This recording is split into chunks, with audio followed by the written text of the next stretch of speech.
Video শুরুটা হোক একটু অন্যরকম, তাই ভাবলাম কাঁঠালের চিপস দিয়েই শুরু করি, যেটা কিনা আমি আগে কখনোই খাইনি। রান্না শুরুর আগে একটু গোছগাছ করে নিই। এই যেমন ডিমগুলো আগে ঝুড়িতে তুলে রাখলাম। সকালের নাস্তা বানানোর আগে এমন ছোটোখাটো কাজগুলোই যেন দিনের শুরুটা গুছিয়ে দেয়। সব গুছিয়ে নাস্তা তৈরিতে চলে আসলাম। প্রথমেই ডিম পোচ করে নিচ্ছি।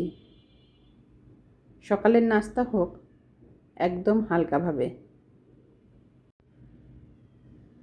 রুটি করার সময় নেই, তাই আটা গুলে একটা চাপটি বানিয়ে নিচ্ছি। যেদিন সময় পাই না সেদিন আমি এভাবে চাপড়ি তৈরি করে খাই। গরম গরম চাপড়ি বেশ ভালো লাগে। নাস্তার পর্ব শেষ করে দুপুরে রান্নাতে চলে যাব। নাস্তা শেষ করে নিচ্ছি গ্রিন টি। সকালের শুরুতে গ্রিন টি শরীরকে সতেজ রাখে, হজম সহজ করে আর অ্যান্টিঅক্সিডেন্ট থাকার কারণে এনার্জি বাড়ায়। গ্রিন টি আমাকে দারুণভাবে এনার্জি দেয়। দুপুরে রান্নায় চলে আসলাম। মুরগির মাংস মেরিনেট করছি। মেরিনেট করলে মাংস নরম হয়, স্বাদ ভালোভাবে ভেতরে প্রবেশ করে আর রান্নাও দ্রুত হয়।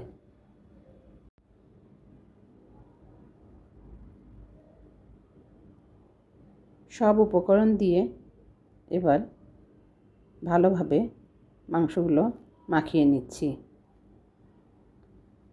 এ পর্যায়ে বেশ কিছুক্ষণ মাংসটা ঢেকে রাখব। মাংস ভালোভাবে কষিয়ে নিচ্ছি। একটু ঢেকে রেখেছি। এভাবে কিছুক্ষণ রান্না করে আবার ভালোভাবে কষিয়ে নিয়েছি। এতে মাংস আরও নরম হয়।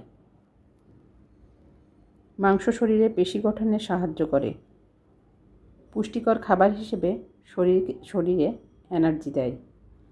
খনিজ ও ভিটামিন মিলে রোগ প্রতিরোধ ক্ষমতা বাড়ায়।